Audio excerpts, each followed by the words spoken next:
ሰላም እንደምን ውላችኋል። የዕለቱ መረጃዎች እንደሚከተለው ተዘጋጅተዋል። ቻናላችንን ላይክ፣ ሼር እና ሰብስክራይብ እያደረጋችሁ አብራችሁ እንድትቆዩ በመጋበዝ በቅድሚያ ዋና ዋናዎቹን እናሰማችኋለን።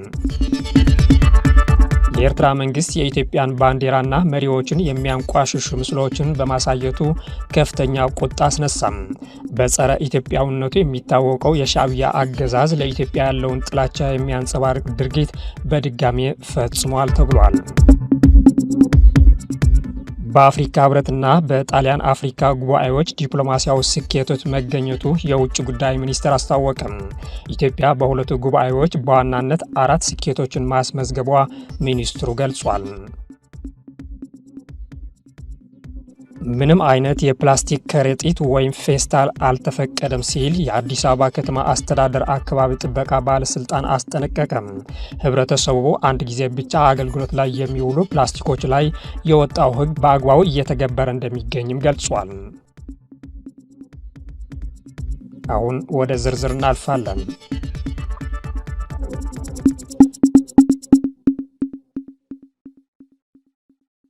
በአፍሪካ ህብረትና በጣሊያን አፍሪካ ጉባኤዎች ዲፕሎማሲያዊ ስኬቶች መገኘታቸው የውጭ ጉዳይ ሚኒስቴር አስታወቀም። ኢትዮጵያ በ39ኛው የአፍሪካ ህብረት የመሪዎች ጉባኤና በሁለተኛው የጣሊያን አፍሪካ ጉባኤ ብሔራዊ ጥቅሞቿን ያስጠበቀ ዲፕሎማሲያዊ ስኬት አግኝታለች ሲል የውጭ ጉዳይ ሚኒስቴር ገልጿል። የውጭ ጉዳይ ሚኒስትር ዴኤታ አምባሳደር ብርሃኑ ጸጋይ ባለፉት ቀናት በአዲስ አበባ የተካሄዱትን 2 ትላልቅ ጉባኤዎች አስመልክቶ ዛሬ መግለጫ ሰጥቷል። ሚኒስትር ዴኤታው በመግለጫ ጉባኤዎቹ በስኬት መጠናቀቃቸውን የኢትዮጵያ ዓለም አቀፍ ጉባኤዎችን የማስተናገድ አቅሟን ማሳደጓን የሚያመላክት ነው ብሏል።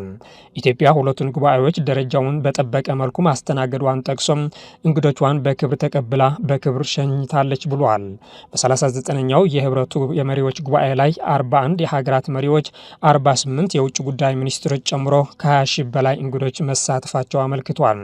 ኢትዮጵያ በሁለቱ ጉባኤዎች በዋናነት 4 ስኬቶችን አስመዝግባለች ያሉት አምባሳደሩም እንግዶቿን በመቀበልና በመሸኘት በኩል ባህሏን ያስተዋወቀችበት ሁነት እንደነበር አንስቷል። ከጉባኤዎቹ ጎን ለጎን ስኬታማ የባለ ብዙ ወገን መድረክ በማድረግ የኢትዮጵያን ብሔራዊ ጥቅም ያስጠበቀ ዲፕሎማሲያዊ ስኬት ተገኝቷል ብሏል። የተለያዩ የልማት ስራዎችን በማሳየት የገጽታ ግንባታ ስራዎችን መሰረታቸውን እንዲሁም ጉባኤዎቹ ኢትዮጵያ ዓለም አቀፍ ጉባኤዎችን የማስተናገድ አቅሟ ማደጉን ያመላከቱ ሁነቶች እንደነበሩም ተናግሯል። ምንም አይነት የፕላስቲክ ከረጢት ወይም ፌስታል አልተፈቀደም ሲል የአዲስ አበባ ከተማ አስተዳደር አካባቢ ጥበቃ ባለስልጣን አስጠነቀቀም። የአዲስ አበባ ከተማ አስተዳደር አካባቢ ጥበቃ ባለስልጣን በደረቅ ቆሻሻ አወጋገድ አዋጅ ቁጥር 1383/2017 ለፕላስቲክ ከረጢት የተሰጠውን ትርጉም በተሳሳተ መንገድ በመተርጎም የተፈቀደ የፕላስቲክ ከረጢት አይነት እንዳለ ተደርጎ የሚነገሩ መረጃዎች የተሳሳቱ መሆናቸው አስታውቋል። ትላልቅ ፌስታሎች መጠቀም ችግር እንደሌለው በአንዳንድ አካላት ሲገለጽ መቆየቱ ይታወሳል። ባለስልጣኑ የፕላስቲክ ከረጢትን የሚተኩ ምርቶችን ከሚያመርቱ አካላት ጋር ዛሬ የካቲት 10 ቀን 2018 ዓ.ም ውይይት ያደረገ ሲሆን የባለስልጣኑ ዋና ስራ አስኪያጅ አቶ ዲዳ ድሪባ ምንም አይነት የተፈቀደ የፕላስቲክ ከረጢት ወይም ፌስታል የለም ብሏል። ባለስልጣኑ የተኪ ምርቶችን በበቂ ሁኔታ ለማቅረብ የሚያስችሉ የውይይት መድረክ ከአምራቾች ጋር ባደረገው ውይይት ተኪ ምርት አምራቾችን ምርታቸውን በስፋት እንዲያመርቱ መንግስት አስፈላጊውን ድጋፍ እንደሚያደርግ ጠቁሟል። ተኪ ምርቶች ላይ የዋጋ ጭማሪ መስተዋልን የጠቆሙት ኃላፊው ምክንያታዊ ያልሆነ የዋጋ ጭማሪ ተቀባይነት የለውም ብሏል። በመዲናዋ ብክለት ከሚያስከትሉ የፕላስቲክ አይነቶች መካከል የፕላስቲክ ከረጢቶች 46 በመቶ እንደሚይዙ የገለጹ ባለስልጣኑ የውሃና ለስላሳ መጠጥ ጠርሙሶች 34 በመቶ፣ የቤት እቃዎች 13 በመቶ እንዲሁም ሌሎች ምርቶች 4 በመቶ የብክለት መጠን እንደሚያስከትሉም ተመላክቷል። የአዲስ አበባ ከተማ አካባቢ ጥበቃ ባለስልጣን ዋና ስራ አስኪያጅ አቶ ዲዳ ድሪባ አንድ ጊዜ ብቻ አገልግሎት ላይ የሚውሉ ፕላስቲኮች ላይ የወጣው ህግ በአግባቡ እየተተገበረ እንደሚገኝ ገልጿል። የፕላስቲክ ከረጢት መጠቀም የሚከለክል ህግ ከጥር 23 ጀምሮ ተግባራዊ መሆኑ ይታወሳል። የኤርትራ መንግስት የኢትዮጵያን ባንዲራና መሪዎቹን የሚያንቋሽሹ ምስሎችን በማሳየቱ ከፍተኛ ቁጣ አስነሳም። በጸረ ኢትዮጵያዊነቱ የሚታወቀው የሻዕቢያ አገዛዝ ለኢትዮጵያ ያለውን ጥላቻ የሚያንጸባርቅ ድርጊት በድጋሜ ፈጽመዋል ተብሏል። በዚህ ሳምንት በምጽዋ ወደብ ባዘጋጀው የፈንቅል ኦፕሬሽን 36ኛው ዓመት ክብረ በዓል ላይ ከቀረቡት ኤግዚቢሽኖች አንዱ የጥበብ ኤግዚቢሽን ነበር። በስዕሉ ላይ በግልጽ እንደሚታየው አንድ ወታደራዊ ጫማ የለበሰ ሰው የኢትዮጵያን አረንጓዴ፣ ቢጫና ቀይ ባንዲራ ረግጦ ይታያል። ከዚህ በተጨማሪ ፎቶው የአፄ ኃይለ ሥላሴን፣ የኮሎኔል መንግስቱ ኃይለማርያምን፣ የቀድሞ ጠቅላይ ሚኒስትር መለስ ዜናውና የአሁኑ ጠቅላይ ሚኒስትር ዶክተር አብይ አህመድን የቁም ስዕሎችን ሲረግጥ ያሳያል። ፎቶው በከፍተኛ የሻዕቢያ ባለስልጣናት የተጎበኘ ከመሆኑ በተጨማሪ በኤርትራ መንግስት ኦፊሳላዊ ድረገጽ ላይ ተለጥፎ የሚገኝ መሆኑን አገዛዙ ለጎረቤት ሀገር ያለውን ንቀትና ጥላቻ እንደሚያሳይ በብዙዎች እየተተቸ ይገኛል። የኤርትራ ሰራዊት በአሁኑ ጊዜ በኢትዮጵያ ግዛት ውስጥ እንደሚገኝ የተገለጸ ሲሆን ስርዓቱ ሰራዊቱን እንዲያስወጣ የኢትዮጵያ ውጭ ጉዳይ ሚኒስቴር ባለፈው ሳምንት በላከው ደብዳቤ መጠየቁ ይታወሳል። በኢትዮጵያ ባንዲራ መረገጥ ዙሪያ እስካሁን ከኢትዮጵያ መንግስትም ምንም አይነት ይፋው መግለጫ አልተሰጠም። በሁለቱ ሀገሮች የተፈጠረውን መቃቃር ከፍተኛ ደረጃ መድረሱን እየተገለጸ ባለበት ወቅት የኤርትራ መንግስት እንደዚህ አይነት አጸያፊ ተግባር መፈጸሙ ሁኔታዎች ሊባባሱ ይችላሉ የሚል ከፍተኛ ስጋት ተፈጥሯል። የተባበሩት መንግስታት ድርጅት በሁለት ዓመታት ውስጥ ከግማሽ ሚሊዮን በላይ ሱዳናውያን ስደተኞች ወደ ሀገራቸው ተመልሰዋል ሲል አስታወቀ። እንደ ዓለም አቀፉ የስደተኞች ድርጅት IOM መረጃ ከሆነ ባለፉት 2 ዓመታት ውስጥ ከጎረቤት ሀገሮች ከ529 ሺህ በላይ ስደተኞች ወደ ሱዳን ተመልሰዋል።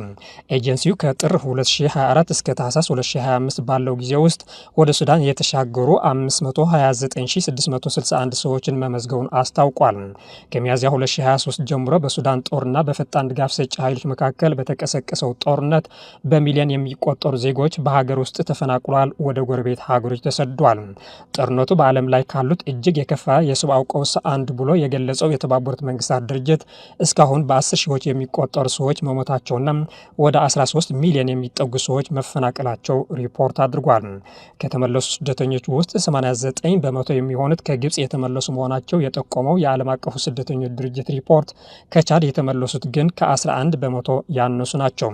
በቁጥር ያነሱት ደግሞ ከኢትዮጵያን ጨምሮ ከሌሎች ሀገሮች እንደተመለሱ አስታውቋል።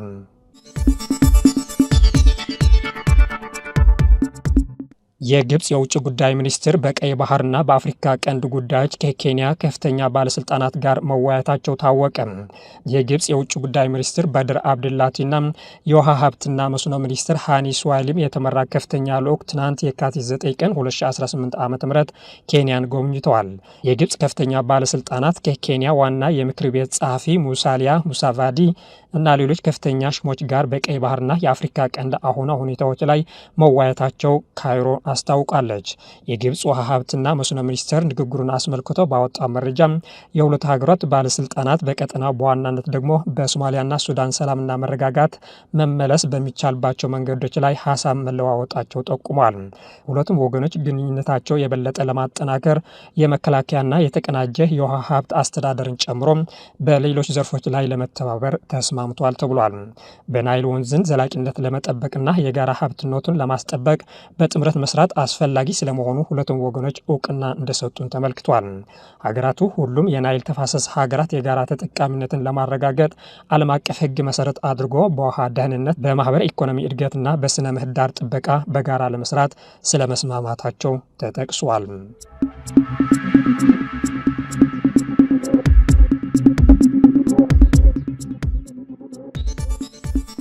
ዜናዎቻችን አበቃን። መልካም ጊዜ ነው።